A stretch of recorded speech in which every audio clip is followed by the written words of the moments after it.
Good afternoon, everybody. Now, I want to apologize to those folks who thought that Kerry Sherman and I were going to have a knockdown, drag-out WWF fight over SOPA and PIPA. Unfortunately, we're not going to do that, but instead I want to talk about another threat to an open internet, an open democratic internet, and that is a Federal Communications Commission that is out to lunch. Now, the FCC is not one of the big players in Washington or nationally. When we elect a president this fall, nobody's really going to talk about, the next Obama FCC chair, the Romney FCC chair.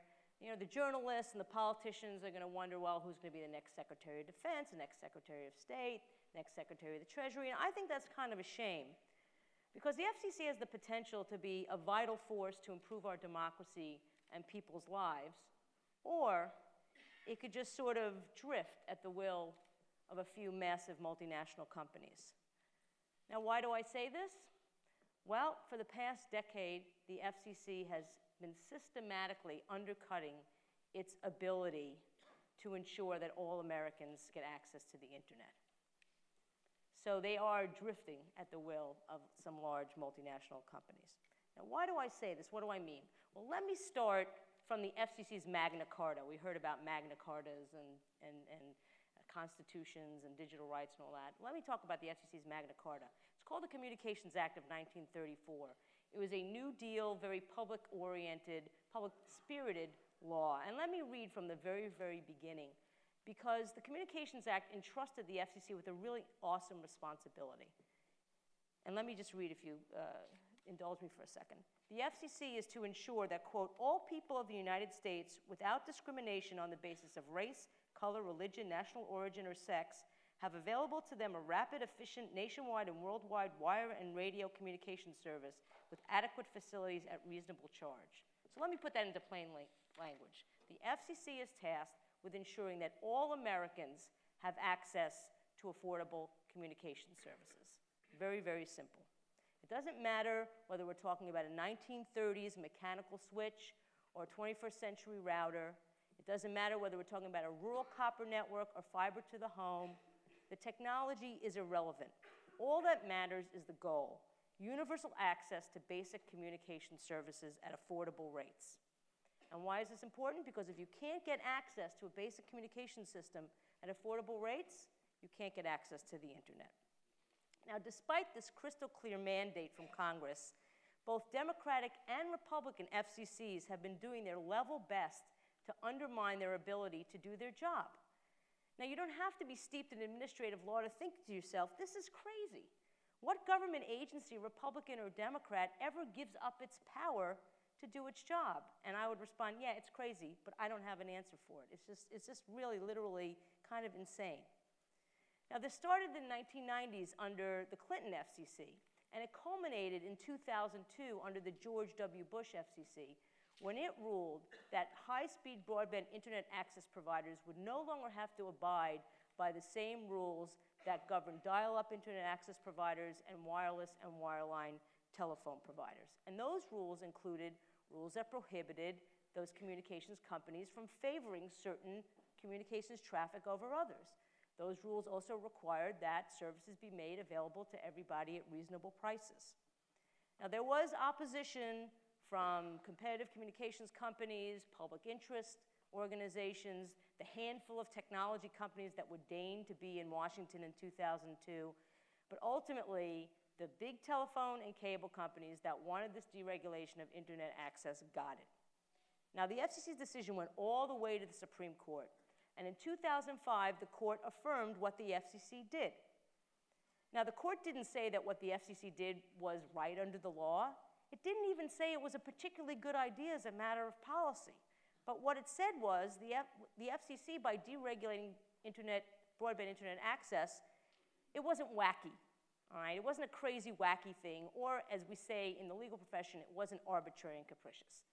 Now, a vigorous dissent was offered by Justice Scalia, Antonin Scalia, who essentially said, no, this is wacky, okay? He said that it contravened the plain language of the Communications Act to exempt broadband internet access from the regulatory structure that had governed our communication system for 70 years. Well, Justice Scalia was 100% right. He was prescient, and the FCC has been reeling ever since.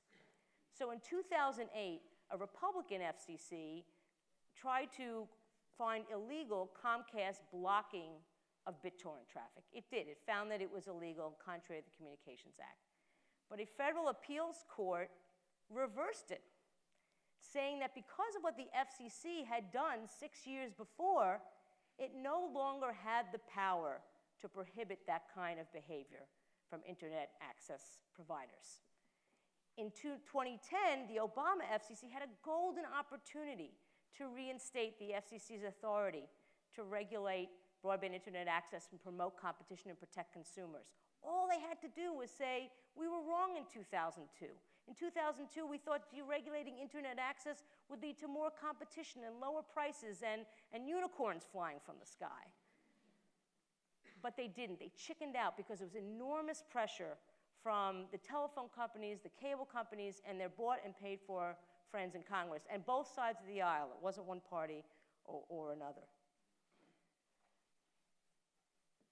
So in 2010, the FCC did adopt open internet rules. This was, they chickened out, they adopted these rules, and instead of reversing that 2002 decision, they found some new legal theory to try to give it power to prevent internet gatekeepers. Now they're being sued. Verizon has brought the rules to court. They're being challenged in court. So are similar rules involving data roaming. So for example, AT&T and Verizon have to allow the customers of smaller wireless companies to roam on their data networks. That's being challenged because, again, the argument is that the FCC does not have the power to regulate internet access. So too are rules where the FCC has applied the universal service subsidy to broadband for the first time. So all three of those rules are being challenged on the basis that the FCC doesn't have the power to do those things. Now, I believe the FCC will probably lose the open internet case and also probably the data roaming case.